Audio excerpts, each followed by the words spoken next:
नमस्कार। आज पूर्णिमा है। पूर्णिमा का चाँद मुझे अक्सर अपनी ओर खींचता है। यदि ज्योतिष की दृष्टि से हम देखें, जब से संसार, यह जीवन एकाकी हुआ है, जीवन में तनाव बढ़े हैं, तब से चंद्रमा का महत्व और अधिक बढ़ गया है।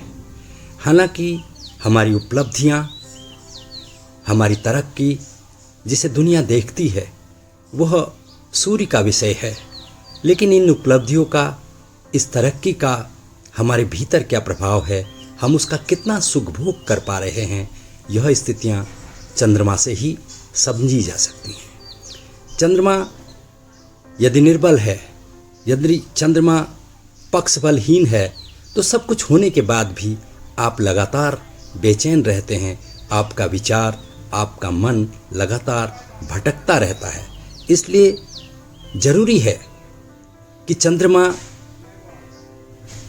जब सूर्य के साथ हो, सूर्य के एक घर आगे एक घर पीछे हो, तो ऐसी स्थिति में चंद्रमा का पक्ष बल कमजोर हो जाता है और चंद्रमा जीवन के प्रति एक संतुलित दृष्टि नहीं रख पाता। लेकिन जब चंद्रमा पक्ष बल से मजबूत हो, यानी शुक्ल पक्ष की अष्टमी से कृष्ण पक्ष की सप्तमी तक की तिथियों के बीच आपका जन्म हो, तो पक्ष बली चंद्रमा आपको एक सकारात्मकता देता है, एक संतुलित नज़र देता है। लेकिन जब चंद्रमा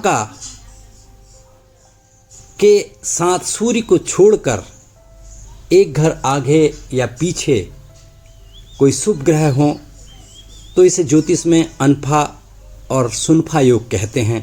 तो चंद्रमा नियंत्रित हो जाता है, उसकी दृष्टि संतुलित हो जाती है। चंद्रमा का यह दृष्टि संबंध जब बृहस्पति के साथ हो या चंद्रमा को बृहस्पति जब देखता हो, तो यह गजकेसरी योग होता है। यह एक ऐसी स्थिति होती है जहां आप जीवन में सफलता को प्राप्त करते हैं, विपरीत से विपरीत परिस्थितियों में धैर्य बनाकर अपनी मंजिल को प्राप्त कर लेते हैं।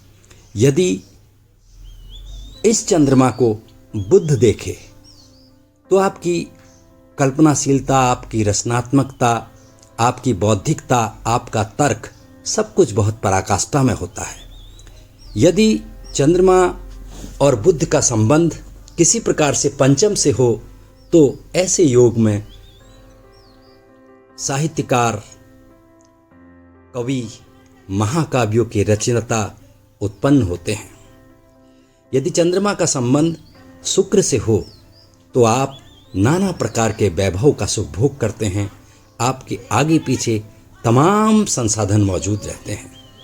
यदि मंगल की दृष्टि चंद्रमा पर हो और चंद्रमा मंगल का किसी प्रकार से युति संबंध हो, तो आपके निर्णय लेने की क्षमता बहुत बढ़ जाती है।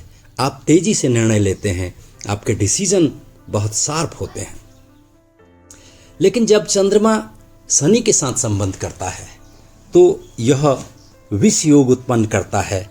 अपने ख्यालों से ही हम अपनी दुनिया में खोते हैं और अपने लिए बाधाएं उत्पन्न करते हैं। जब चंद्रमा का संबंध किसी प्रकार से राहु केतु से होता है, तो यह ग्रहण दोष होता है।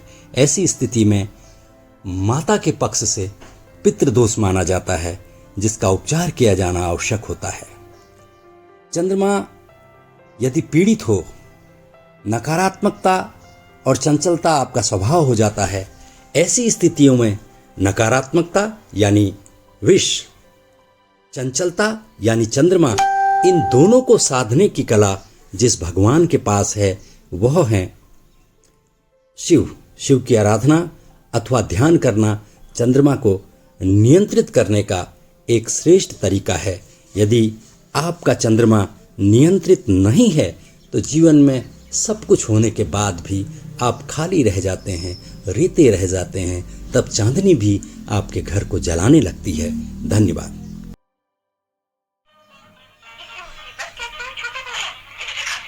आज मैं न कोई मंजिल, जाऊं कहाँ बताए दिल, दुनिया बड़ी है संग, चांदनी आई घर जलाने।